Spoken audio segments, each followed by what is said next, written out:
Thank you. It's always a good introduction when I get to write it myself. I'm going to try to talk without speaker, but if you're having trouble hearing me, just kind of wave a hand around and I'll give up to the microphone, okay? So I've been asked today to talk about the impact of social media on mental health. And I usually do this in about a 3-hour presentation, but social media impacts our lives and intersects with the things that we do in so many ways.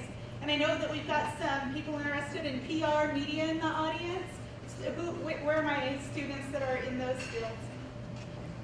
Thanks. And do I have any social workers here? A couple in the back of the room, my people, thank you. And what other fields? Just shout it out. Where are you coming from? Broadcasting. Broadcasting, good. Also broadcasting. Okay. Theater? All right, good. I want to know who my audience is. All right. Probably one thing that we do have in common, how many of you are social media users? Most of us. All right, so this will probably be relevant to some part of your life. I've been using social media for about 20 years, and I predate most of you, but not all of you. I see a few older people in the crowd in this way, that there used to be a time when we could not fit our social media device in our pocket. You can see the size of my monitor there. It takes up the width of the table. And we used to not be able to talk on the telephone and America Online at the same time because a phone call would knock us off the computer, which worked very slow. We've come a long way in some regards, but social media and our concern about its impact is not brand new to us. So I'm going to talk briefly about what social media is and who uses it. I'm going to try to answer the question, is social media good, evil, or destroying the world? We'll talk a little bit about the research that tries to untangle these things. We'll talk a little bit about media messages related to social media. And I'll talk a little bit about social media intervention considerations for those of you who are maybe worried about your own social media use or wondering about the technology use of somebody else in your life. So I'm not going to spend a lot of time talking about social media in terms of what it is, because I think we probably have a pretty shared concept. But here's a little map. We know that social media networks have their own kind of cultural environments. We know that there are some unwritten rules about what you're supposed to do on LinkedIn versus Facebook versus Twitter, for instance. We know that there are a lot of emerging niche markets around different kind of technology apps. So one of the trends that's happening in social media that's interesting is that we're moving more and more to video representations of ourselves in apps and other tools. So for instance, a lot of these emerging apps like House Party, Musical.ly, Fam, YouTube, Marco Polo, they're video-based, and one of the reasons we think that's happening is because video is a little more relational, right? And a lot of times we're drawn to social media because we care about relationships. So this is one of the media messages that we get about social media, that people are avoiding relationships to be on social media, but in some ways the opposite is true. People go to social media because they're really drawn to connection. You people in the crowd, do you see any apps that a lot of people are using that I don't have listed up here?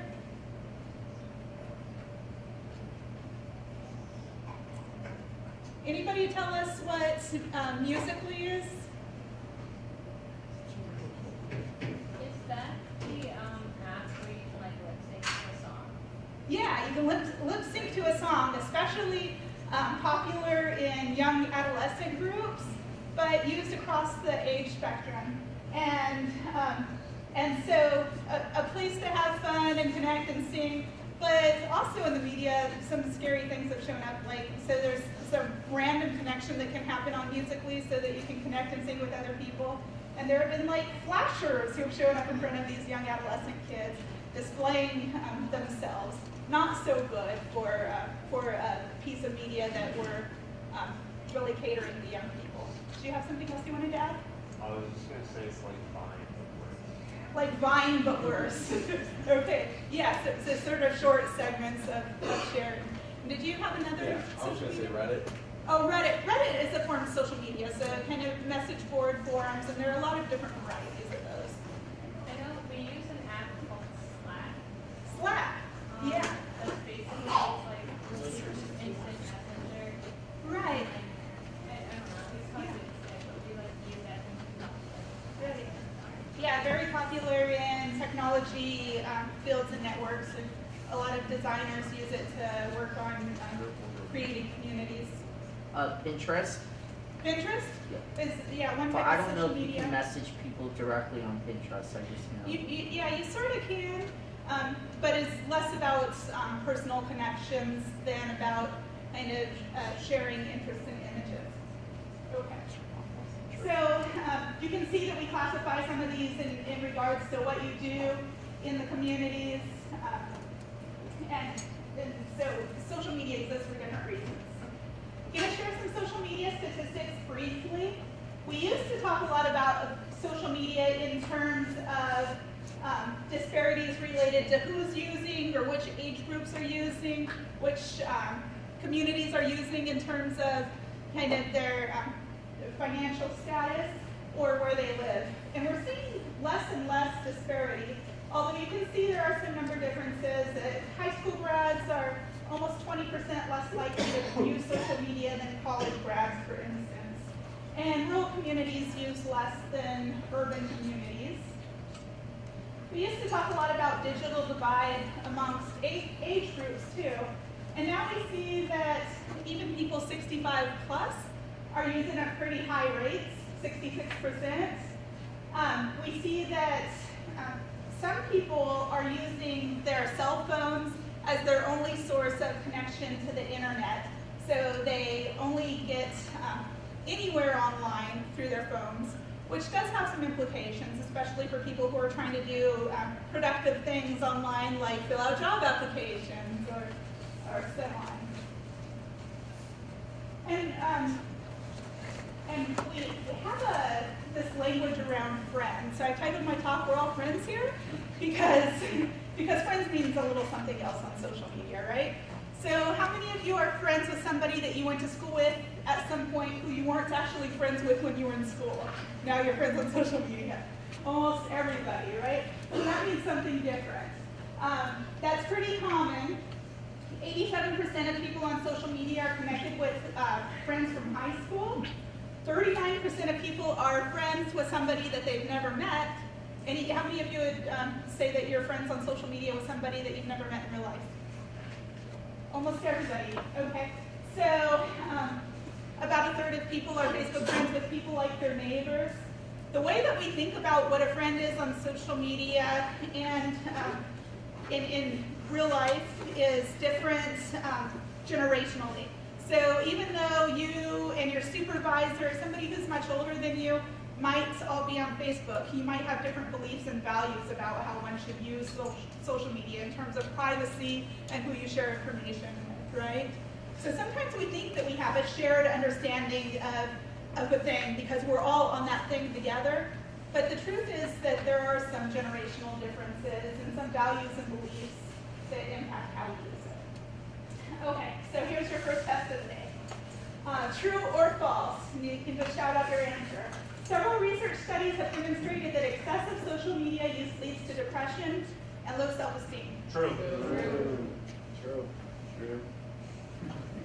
The answer is False. completely false. Yeah. Yeah. So why do we think this? Well, tell me, why do you think that that we have proof that social media leads to negative effects? I think a lot of the users that are on social media see, celebrities or other people that they might want to resemble or look like or have qualities, so that kind of lowers your self-esteem. And then sometimes it can lead to depression depending on the individual. Yeah, so we can think of likely scenarios where this might happen. Recently, Selena Gomez, she had a mental breakdown, and this was, I think, about a week or two ago. She's been off social media for at least a while, I guess about a month or so, and she went to rehab because she's very concerned about what other people are thinking about her when she's posting. And that is very common with Yeah, celebrities. so we have some big celebrity influence that And this kind was of, just recently, yeah, and it's, yeah, right. I got it. There are lots of stories like this. Nathan's over here. Mostly around like young adolescents and teenagers, for example, musically, and all the kids that are on there, that brings a lot of backlash and a lot of cyberbullying down to like 13, 14-year-olds, like real harsh. You've heard horrible stories, and maybe you know somebody personally, or you've seen I mean, I stories. saw a documentary on it. You Like, saw a on the documentary. street, Good, great. Okay. Okay. And what else? There's somebody right next to you that. I was just gonna say, I have a friend that I feel like social media contributes to his mental well-being. Okay. Trying Alright. to just like don't compare himself to people on there and not being what he wants to be. Fabulous. We're going to talk about social comparison. So we'll stop there right now, but what I'm hearing is a lot of, I have personal experiences, I've seen something in the media, I've seen something on the news, or it just makes sense. So we'll talk about all of those things. But first I'm going to run through a few meta-analyses with you. And meta-analyses are research studies that collect big groups of research.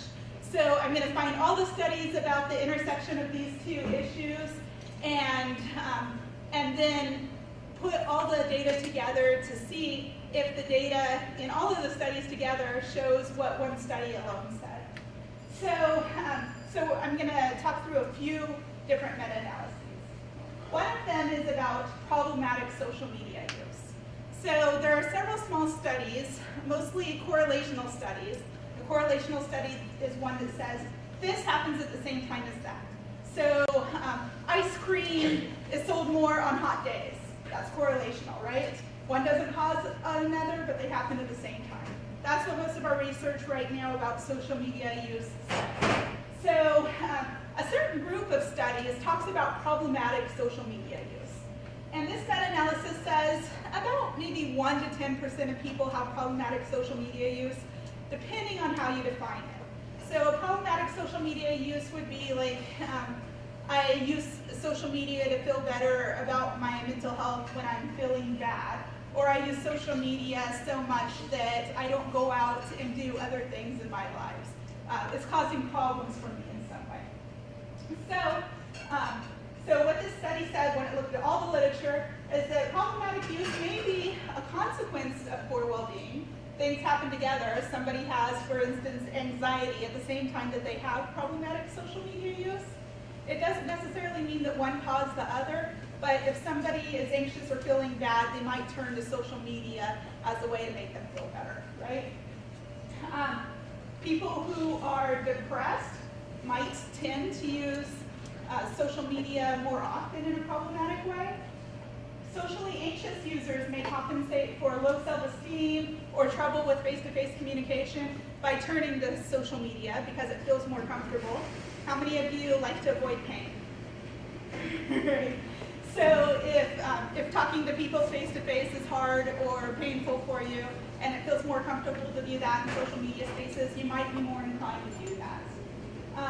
So it might provide more social support for people who have trouble getting it face-to-face. But when they looked at the consequences of these studies that tried to say, oh, these things happen together and therefore social media is probably causing this thing, this big study found that just didn't hold true.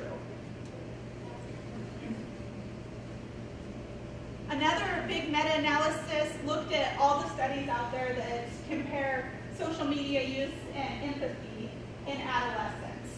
And this study is interesting because it was, actually this isn't a meta-analysis, I'm sorry. This is a longitudinal study. So that means that they measured at one point and then measured again later.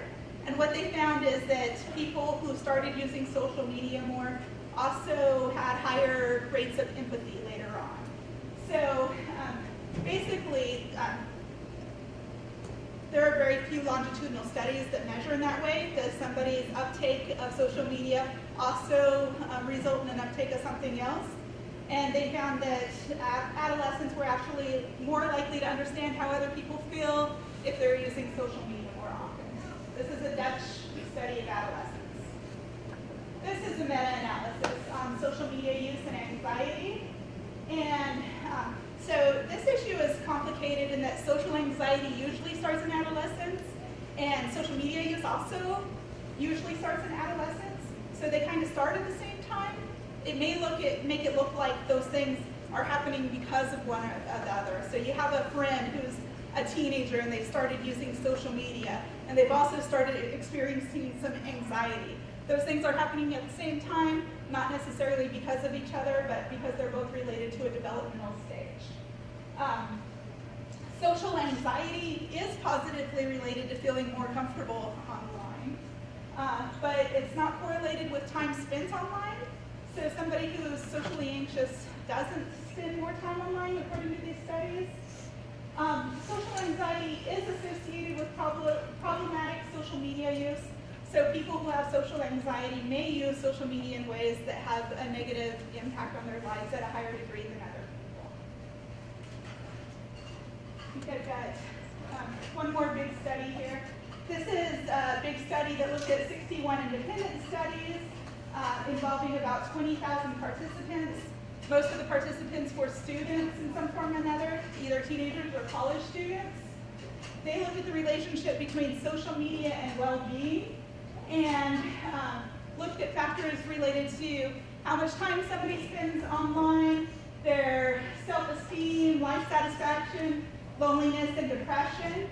And when they looked at all that data together, they found really no strong correlation overall between social media use and any of those other factors.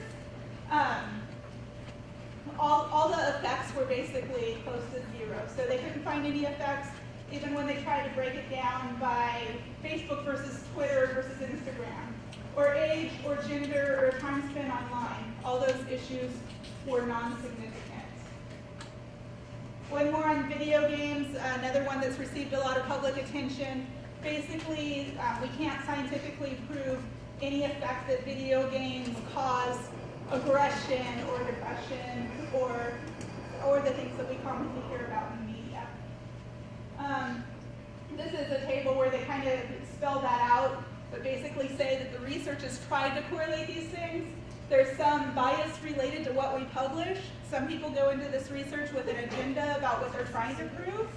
And so when you think about yourselves as media messengers, especially those of you who are trying to go out into the field, it's really important when you're reporting on these kind of issues to think about one's assumptions going in and how the research question previous beliefs informs the data. So I asked this question earlier then, why does it feel like then that social media is ruining the world? And you gave me some examples.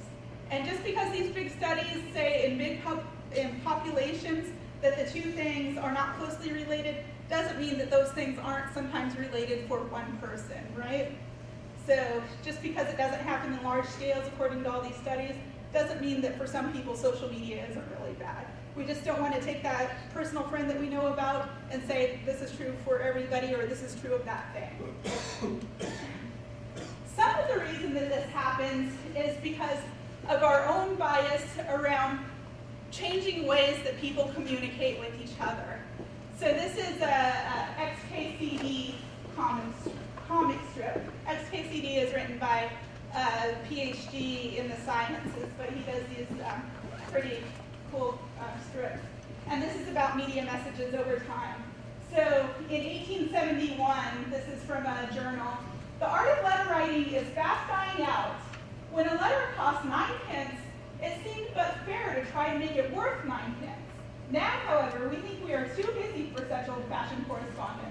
We fire off a multitude of rapid and short notes instead of sitting down to have a good talk over a real sheet of paper. So it's sort of like the things that you hear about how people are using social media now, right? In 1908, we write millions more letters than did our grandfathers, but the increase in volume has brought with it an automatic, artificial, machine-like reading. An examination of a file of old letters reveals not only a remarkable grasp of details, but a fitness and courtliness too often totally lacking in the mechanical, curt, and dried letters of today. So for all of time, we've looked at the new form of communication and we've gone, oh, this is ruining our society. It's ruining our family life, it's ruining the way we talk to each other. This new way is bad and the old ways are better. That's part of what our bias is about when we look at social media and think all these bad things are happening. It's also very frequent in the media, and it's a little bit salacious, you know, it feeds our idea that these bad things are happening, and then somebody comes and tells us that it is, and we internalize those messages too.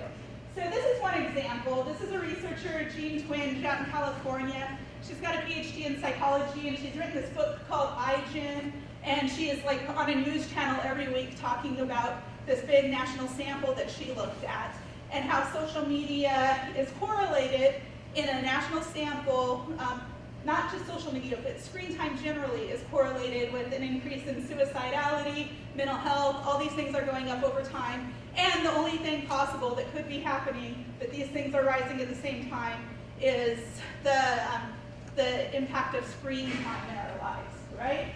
So she's on the news every day. It makes a great headline to say, is your child using social media? Do you know that they're going to be suicidal now because of this? It makes a great news bite. So she's also written this study called Increases in Depressive Symptoms, Suicide-Related Outcomes, and Suicide Rates Among U.S. Adolescents after 2010, and links to increased new media and screen time. The paper is much less salacious than the book, but still she's selling this. She also sells interventions to school systems about how they can deal with this problem that's happening in their society. So one researcher who looked at her data said this. Say, for example, you're trying to understand the impact of social media on adolescents, as Jean Twenge is trying to do. She looked at thousands of cases, and they calculated that social media exposure could explain a 0.36% of the covariance for depressive symptoms in girls.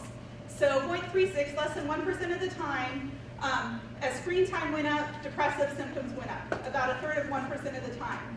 This did not hold true at all for boys. And if you look at the same data set,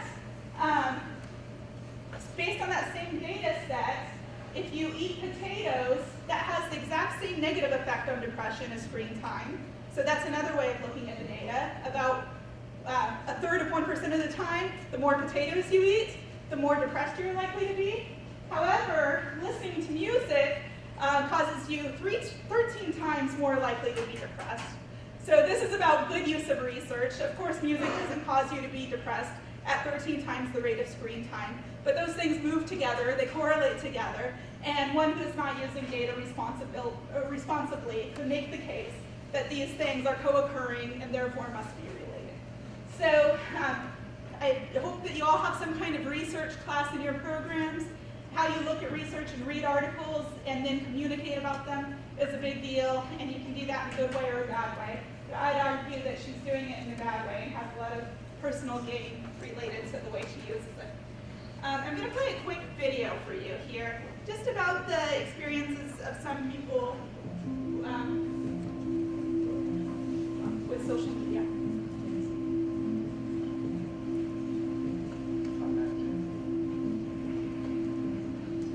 What does it mean to be a part of Gen Z? How would you define your generation? I would define my generation as everything's constantly changing. Like, we're surrounded by new things, new technology, new ideas. We're the first generation that's grown up with social media as a real big part of our lives. We're a lot more social as a generation. Growing up with companies like Google and Facebook really shaped how we think about the world. We saw the financial crisis right when we were becoming old enough to understand what that meant. Being a part of Gen Z for me is asking why all the time. To not be happy or content with what has been going on in the past. Finding new ways to do old things. We're a generation of problem solvers who are learning to take what we have and go beyond what we already know. Gen Z is really just a word. It's not really a thing you can describe people by. I really don't think of it as a community at all. I don't think of it as a unit, except when told to. The more the world changes, the less thoughtful people are. People have no excuse with the mass information out there to not feel a certain sense of responsibility. I don't think technology accurately substitutes human contact, and I think we're lacking a lot of that. If you were in charge, how would you change the way business is done? Truthfully, I really don't think about companies that much. I would definitely place more of an emphasis on good citizenship. There are a lot of stores where you can get the exact same thing for either $100 or $10, and the $100 one is somehow better because it costs more. I think that sucks. I think our generation is kind of on the brink of maybe a cultural revolution. I think they need to be more malleable. They need to be more like able to constantly change, because I feel like the world around us, we're constantly changing, and what I like now, I probably won't even like tomorrow. Who knows? So one hypothesis is that social media is making us sadder or less connected. Another hypothesis is that it makes the world even bigger, and we're responsible for understanding more things than we might if we weren't so connected with the world. And that also is hard in some ways, right? If you're thinking about your social responsibility or your media presence or all the choices that you have in the world, those things can also make things more complicated for young people. And some of you fall into this generation here. So wait, this is like kind of random, but so Gen Z is 1995? Or later, yeah. I feel like I'm a millennial. Yeah. We've been using millennials, so I'm like 2 years away from being a millennial, and I'm 43, so people like 41 are millennials. 1996, like. Yeah. Yeah, so, and these are all social constructs, right? What generation we're part of and how we relate to other people. But there is this idea that the way technology works now is shaping us in different ways than it used to. So this is just a funny thing. Are selfies killing us? Yes, no, what do you think? Occasionally, there have been a few cases. You hear about the guy who like backed himself off a cliff trying to get a good shot? No. No? Real story. I've heard like arguments like you've seen, they just say like you're on a train, everybody like has like their face on their phone. But then they've also seen like, pictures of like people like on that same train, like maybe like 6 years ago, they had like a face in a newspaper. Like exactly. I think it's just different use. It's like different as like the times change, like just like things that we have in our face change. You know? It's different, and different scares us. So now there has been some correlational research again that's tried to connect selfie taking with like narcissism or social comparison. And all those are important factors related to the use of technology in mental health. But again, it's about how one is using the tool that has more influence than whether or not they do. So it's not as black and white as we try to conceptualize. So this is it's just a funny ad that came out of Russia actually, but it was about like don't step out in a train when you're using your social media. But these are some of my selfies. Selfies can be used for connection, and we see that a lot in young people, right? But people of all ages. So if I go to a conference with people that I don't see all year long, then getting people together in group selfie helps connect us, and we can share that later in different ways. Or with my nieces that are up here. My niece, who is 17 years old in that picture at the top with the little spiky purple hair, when she was using social media about 3 years ago, she had this thing on Instagram where if at least 10 people didn't like her photo within 2 hours of her posting it, she took it down because it was about something different than I was using it for. It was about being accepted and popularity and social comparison. And those are bad reasons to take selfies, right? And those might cause mental health harm. I don't think that using selfies in this kind of way is adding to my depression or narcissism. And so anyway, context is really important, and that's sort of the theme of this talk. The way that you connect to a device and your reasons for doing it are much more important than whether you do or not.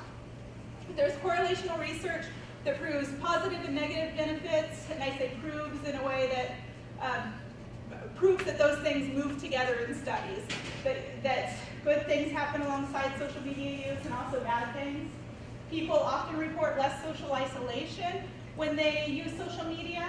Now, whether they are really less isolated or whether they perceive themselves as less isolated might be two different things to talk about. They report more political participation, more resilience, in some ways. So for instance, in a study of homeless youth who were connected to social media, they were more likely to have sober time, more likely to be looking for work, and more likely to get basic needs met when they needed them, like a place to sleep or some food. So there are some really good ways that social media might influence the lives of people, even people who are very vulnerable. But we know that there are risks. And me saying that social media doesn't cause depression doesn't mean that one isn't at risk, which you all know, because there are real stories of cyberbullying and social comparison. So these are some themes that we found in the research about correlational risk. One, that online cultures may support people who are looking for negative things to do online. So for instance, if you're looking for people to support your behavior around eating disorders or self-harm or to do bad things like substance use, if you're looking for those communities online, you can probably find them, and then it's probably going to have a negative influence on your own use of those coping skills, right? Similarly, teens often have private accounts, talk in coded ways, so we can't just we can't just set a policy that one thing or another isn't going to be allowed on social media. Who can tell us what a Finsta is? Tell us. All right, so I personally don't have a Finsta, but like I have friends who are girls that, and my teammate does have a Finsta, and it's like your gossip Instagram blog, kind of like. It's just weird. Like it's like one of those like where you just say things you normally don't say on regular Instagram, and yeah. Do you want to add something to that? I have a Finsta, and I wouldn't say it's for gossip, but more for like private, like maybe like smaller circle things. Like there are only certain people that are close to my inner circle that follow my Finsta for things that I wouldn't put on my actual Instagram that's seen by my family and my coworkers and stuff like that. So on social media platforms, just like I said, all of them have different cultures. We might also use the same kind of account, like Instagram, in different ways based on the audiences that we're sharing with, right? May be really healthy in some ways. That this is, I'm isolating some kinds of sharing to people that I really trust, and that may be a really good thing. And then also, if adolescents are maybe using a Finsta to hide their self-harm behaviors from their parents because their parents know about their other Instagram account, that could be a destructive thing. So less about good or bad, more about the context of use. With Instagram, I got scammed because I reached out to actually singer Carrie Underwood, who I thought that was a real account because I wanted concert tickets, because I obviously didn't want to pay. So I was just asking if like she could get me like meet and greet passes, and it wound up being like one of those fan accounts without the blue check mark that's not verified, and that was completely stupid. I had Venmo'd like $50 to some random person, but like, you know what, you learn. Yeah, so there are absolutely places that we can fall into risk of harm on social media, and that's sometimes about like technology literacy, like you're saying, like knowing like was that a blue check account or not, has that been verified as the real person account? So I've heard from a few of you over today that you're taking some classes or have been exposed somewhere in your history to digital literacy, and a lot of people who are out of school, this wasn't part of their curriculum, so I'm really glad to hear it is now. I'm going to have some more time for questions and comments at the end, but I'm going to try to keep going now because I want to get through this. So I have this note here. People with limited capacity or poor digital literacy are especially vulnerable as targets or scams that often include sexual or financial abuse. So if you think about people, maybe even like a lot of people who even have developmental disabilities or limited intellectual capacity are on social media. When you think about in terms of the kind of knowledge and support they need about relationship building, how to behave on such a platform, the things one might be asked for on social media, we really need to pay attention to people who might be marginalized in these settings. And then this last point that was made at the very beginning of our talk, social comparison, whether a client is comparing when somebody is comparing themselves to images they see online, or whether their friends are having more fun, FOMO, all that stuff, has been shown to be correlated more with depression, and anxiety. So if you or somebody you know is spending a lot of time going, oh, this person's having more fun than me, or this person's prettier than me, then those things, this person has more friends or more likes than me, those things are likely to have more negative impact on our well-being. And I've talked about, we've mostly used correlational research to make broad statements about social media is good or bad. What we know is that an amplifying effect exists. If somebody is maybe prone to having real struggles around like eating disorders or self-image or self-confidence, those things are likely to be even more true if they get into audiences where it's easy to do those things. On the other hand, about a third of romantic relationships now begin online. And we have to have some digital literacy, competence around how to use these tools if we're going to use them in such a way, and if we're gonna make judgments about what's good or bad to use. How many of you will fess up to having a relationship that started online? Okay, I would say maybe a quarter of you are willing to admit it in this room. So we want to know about the strengths and risks of different platforms. Most teens say that social media makes them feel more connected. About 20% of them say social media makes them feel worse about themselves. About 70% say that they've experienced some kind of peer-related drama. And most of us probably know what that means. A friend who's been really upset, or somebody's targeted us online. 53% of girls have blocked somebody online after a breakup or ending a relationship. Only about 40% of boys. People from all income levels are using social media and text messaging to connect with their friends. And 73% of teens 13 to 18 have access to a smartphone. 57% of teens report making new friends on social media. I'm about to show some images that are related to some bad things that one might find on social media, including anorexia and self-harm. And that might be triggering for some people, so if you don't want to see these images, look away, and I'll tell you when I've passed that slide. But I also want people to understand that, that there are some bad things that happen and that we might see them if we're looking for them. And some people out there are looking for them. So if you don't want to see, close your eyes right now.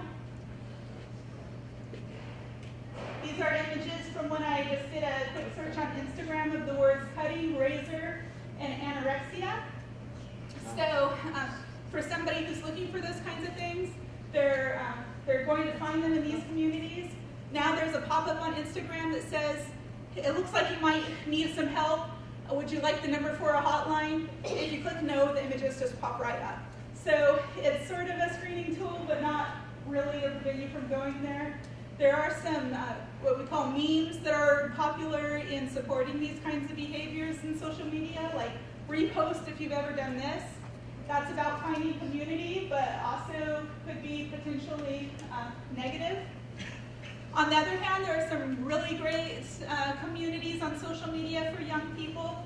For instance, people who are experimenting with their social identity or relationships.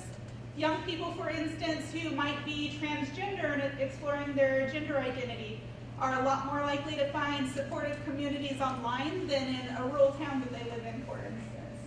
So there might be some really good reasons for people to be looking to these kinds of tools for social support. I have another quick video.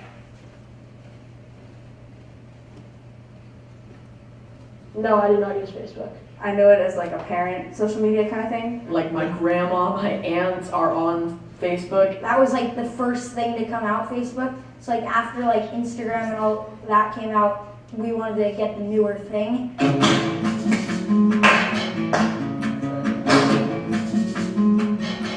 I use my phone for everything. Instagram and Snapchat. I either go on Snapchat or I'm on Instagram. I do use Uber. I'm on Snapchat and Instagram. I'm using Instagram just to post pictures that I feel like pretty confident about. I usually get above 100 likes. I don't know, probably about 130. In the 200s. Maybe like 74. When a friend doesn't like my photo, I'm just like my photo. You tell them about it. Yeah. My mom, sometimes she wants to like go outside and like get some fresh air. They're taking away my chargers. They say that I'm gonna go crazy because I spend too much time on my phone. You're wasting your time frying your brain on that screen. Yes, I can imagine a few days like going to technology, because then I would just be outside working out and getting better at sports. I really don't think that I can imagine a world without technology. I gotta think about that. I don't know what to do then. My parents are always like, yeah, when I was growing up, we had to play outside, and we never had phones. But I think they were more close with their friends and family. They didn't have like an excuse to be like on their phone at the dinner table. There was no phones at the dinner table. What does worry me about technology is people like cyberbullying. People are called names when they try to speak their mind. I mean, there's always people that are going to hate on you. You should just concentrate on the people that like your stuff. Do you know all the people who are liking your photo? I know probably 80 to 90% of the people who are liking my photos. Before I have met somebody, I've seen their Instagrams and see how they look and see how they like kind of act and how they perceive themselves. And so without that, I really just don't know how I would like, I don't know, see people or get to know people. This is my brief but spectacular take. And this is my brief but spectacular take. On technology. On being a teenager. On what technology means to me. And anything else you want to say? Follow me on Instagram. That was pretty easy.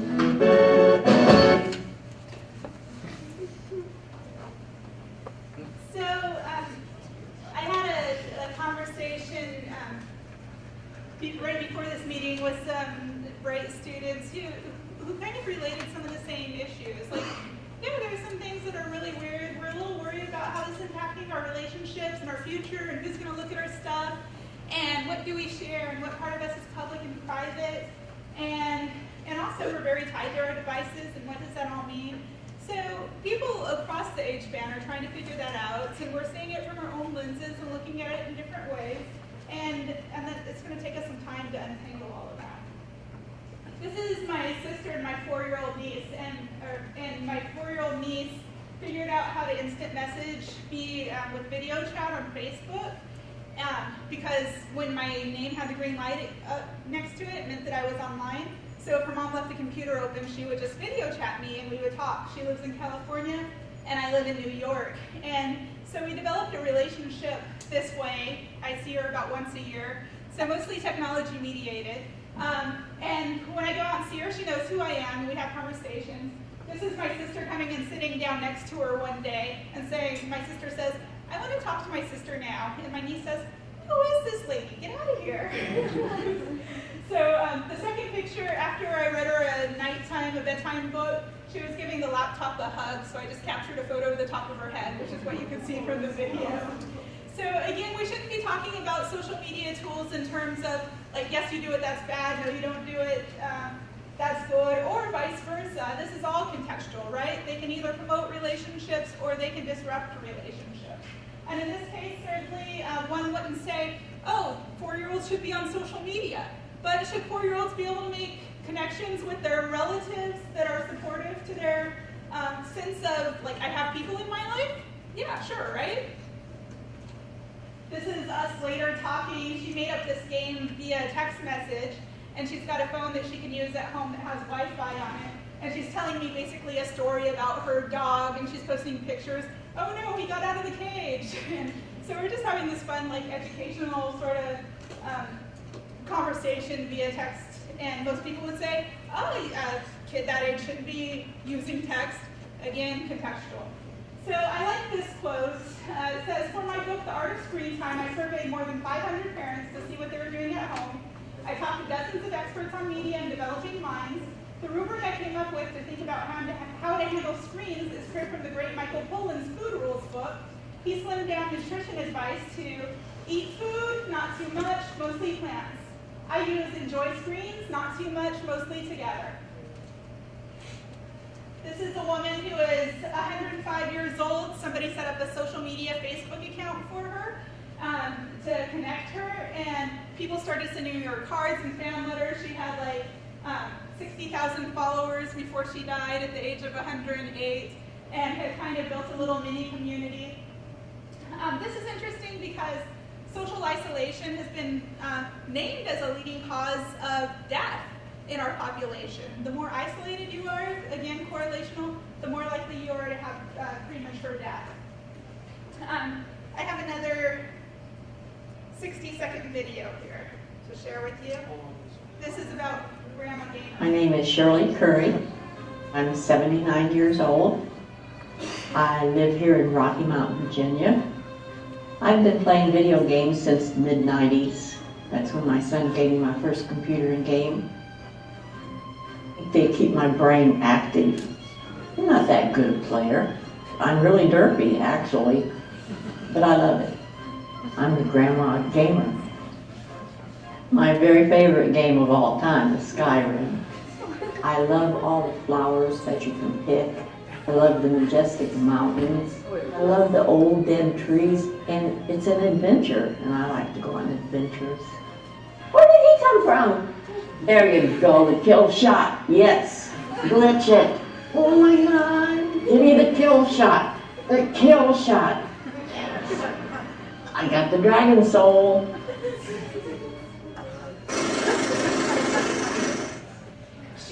You can look up Grandma Gamer on YouTube, and she has this huge YouTube community. I don't remember how many followers, but she calls all these people who follow her and that she games with her like grandsons and granddaughters.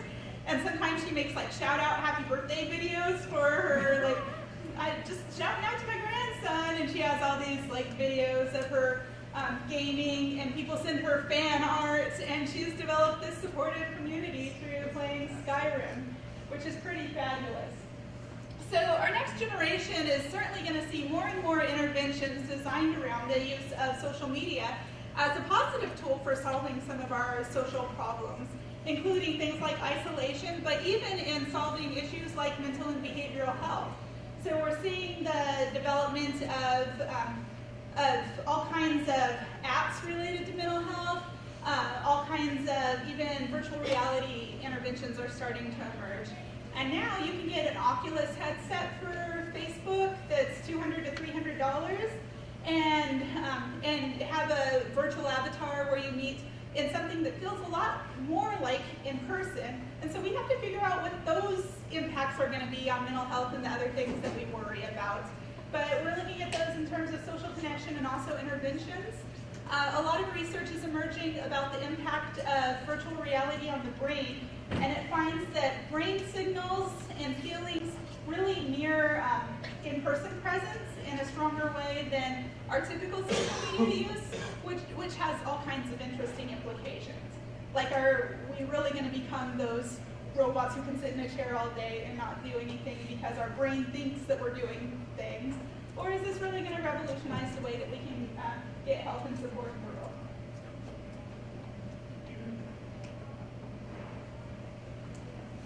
I want to talk a little bit about assessment of technology. I've tried to make the case to all of you today that social media is neither good or bad, but it's very context dependent. But I work in the social work field, and we certainly want to know if social media or other technology use is having a negative effect in somebody's lives. And so we're just starting to ask some questions when we see people. These are questions that you might ask yourself or a friend. Is a person at particular risk of online victimization? Something I talked about earlier. What role does technology play in your life? And have you done some self-assessments of whether this is good or bad for you? You can extend those kinds of questioning, thinking, to ask things like, is technology causing a problem for you? Is technology a tool of support for you? Is anybody worried about your technology use? And even more assessment kind of questions. What kind of screen time? And so I said earlier, the amount of hours that you spend in front of a screen doesn't impact your mental health, but it might be an indicator of whether you're spending the time the way that you want to be spending it. Any iPhone users in the audience? You already know. Me too. Now you can go into your settings on your iPhone, and it'll tell you how much time you've spent that day on social media or productivity apps or other places. And because the tech industry is also worried about potential harms related to technology use, you can actually go in and switch off or limit the amount of time you spend in certain kind of apps. So if you say that you don't want to be able to open any social media apps between the hours of 4 p.m. and midnight, for instance, you can go make those settings in your iPhone now. You can also do that with games or other things. So ask yourself, like, after I use social media, how do I feel? Am I doing that social comparison thing a lot here? Or am I really getting support around some things I need? When I go use social media, why am I doing it? Is it because I'm feeling bored right now? Or because I really want to be connected? Or because I'm going to reach out to a friend to make plans about what we're doing next week?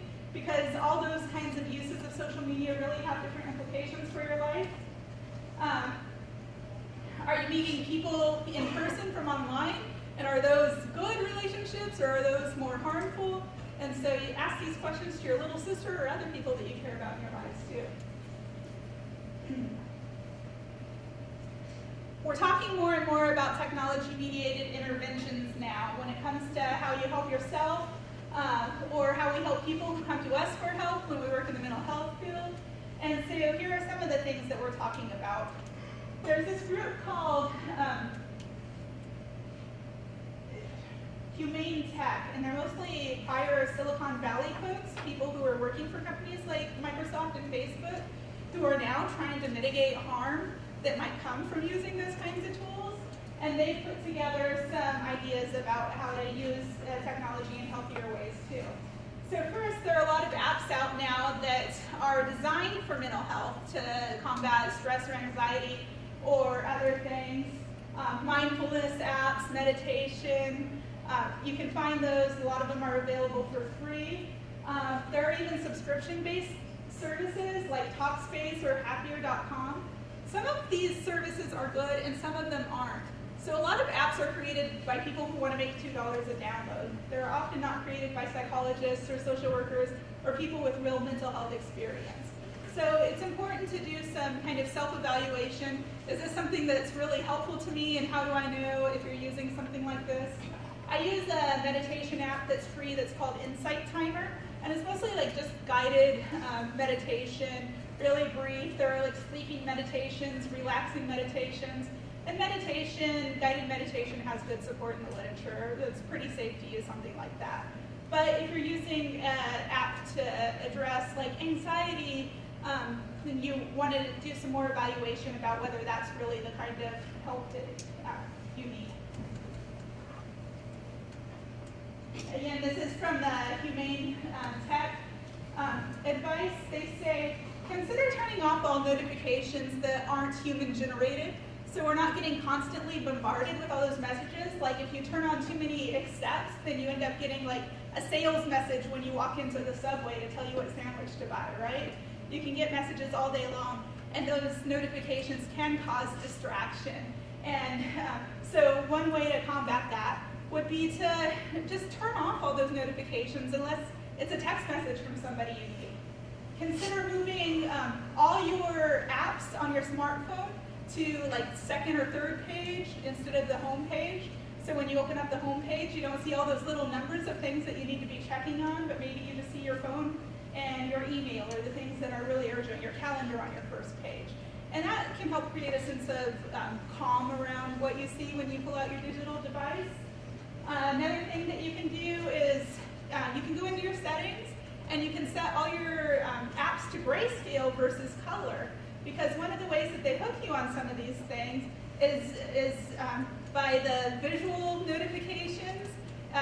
The tech industry is working really hard in figuring out what will trigger you to use their tech more often. And notification is certainly one of those ways. Gamification is another. You know, if you use like those Candy Crush, like you're only allowed to play 5 times before they stop you for a little while because that helps reinforce a sense of addiction. So they want you to use these, and you can decide whether you want to do some things to minimize those brain triggers that they're trying to set for you. I've had friends that remove social media from their phones altogether, only use them on their desktop because it's been too distracting to them. We can do things that are more relational, like use those video-based apps instead of text-based apps. People report a greater sense of personal connection when they use video versus text, and it can also limit misunderstandings that sometimes happen over text messages. And then there are more and more apps popping up that help also minimize some of the potential harm. Like if you're using your phone at night, you can turn on a blue light blocker. They're built right into phones like Apple so that you can turn that on at night and you don't get so much of the light that helps trigger awakeness or reduces your melatonin, makes you think that it's still daytime out and you should be awake. There are even apps that set timers for you or discourage your use of your phone. So you can download an app that rewards you, like, you haven't picked up your phone in 2 hours. That's your, that's the max amount of time that you've gone. So it's kind of funny to have an app that encourages you to stop using apps, but those things are out there because these have created problems for some folks. Okay, I was talking pretty fast because I know that you guys have a lot of your own thoughts and ideas and I want to take some time for that. So that's all my presentation material. Now tell me what you're thinking about all of this.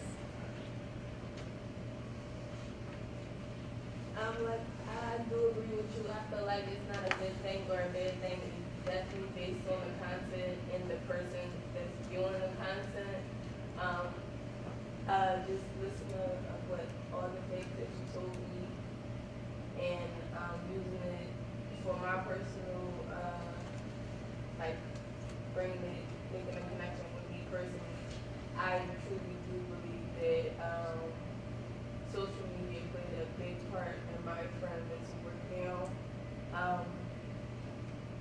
He wasn't aware that he was a schizophrenic, and I felt like he wasn't where he was at in his life, and then that caused him to go into a mental breakdown. And like throughout the whole breakdown, like, cause I was there with him, like, one main thing was social media.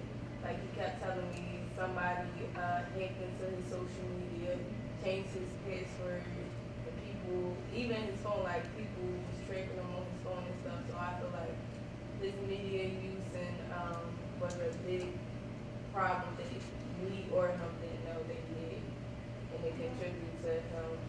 Yeah, very much about that thing that we talked about people who may already be at risk, right?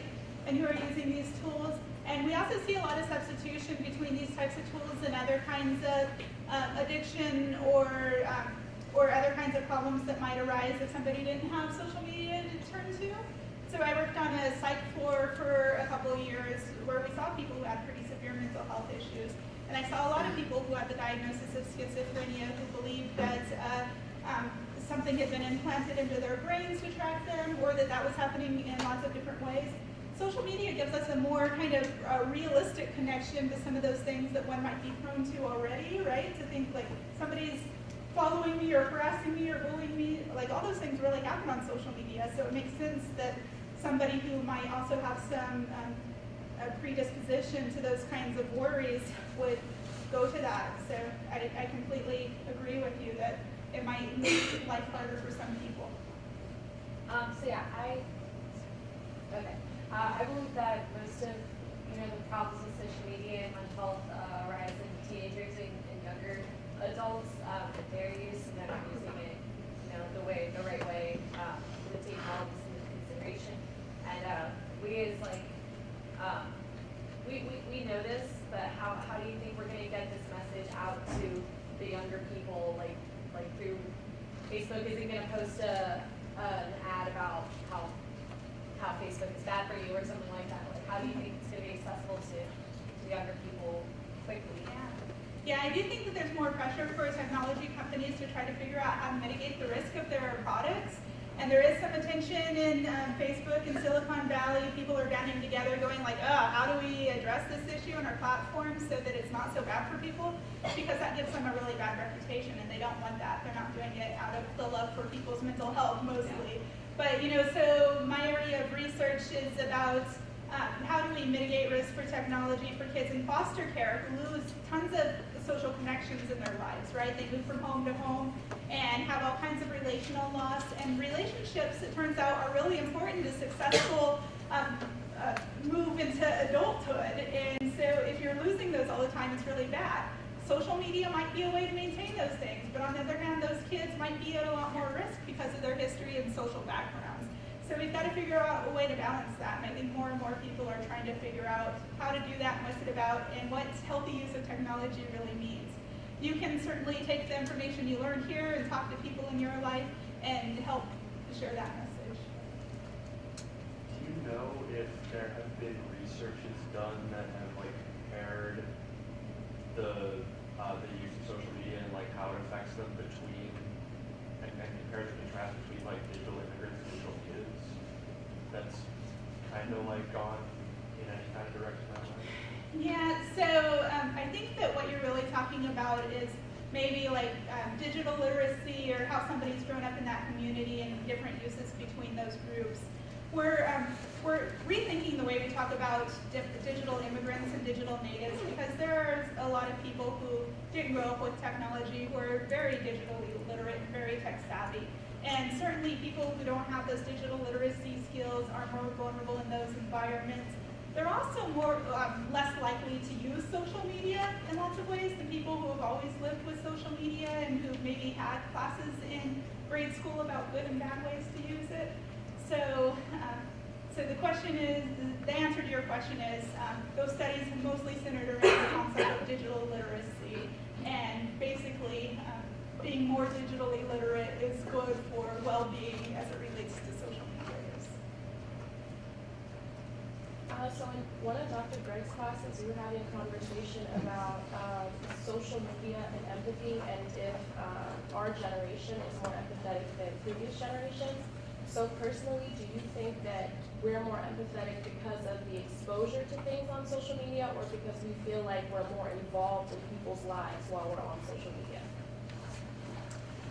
Yeah, I would hypothesize yes to both of those statements. That one, we know more about what's going on in the world if we're connected outside of our networks. Two, that we have a broader range of what people who are not us are experiencing. But that really depends, again, on the context of how somebody's using it. So some research says, for instance, that people who are rural use social media in a pretty different way than people who are very urban. And people who are in rural communities are less likely to have lots of friends, for one. They're more likely to be friends with their neighbors, and they're more likely to be people who are more like them. So they might not have the same effects related to empathy and seeing lots of people's differences than somebody who has lots of friend groups of people who are very different than them or who have lots of different kinds of life experiences, right? So there's population segmenting there. And I showed you a study in a pretty big sample that suggests that, yes, people who start using social media more also become more empathetic. What else are you thinking about?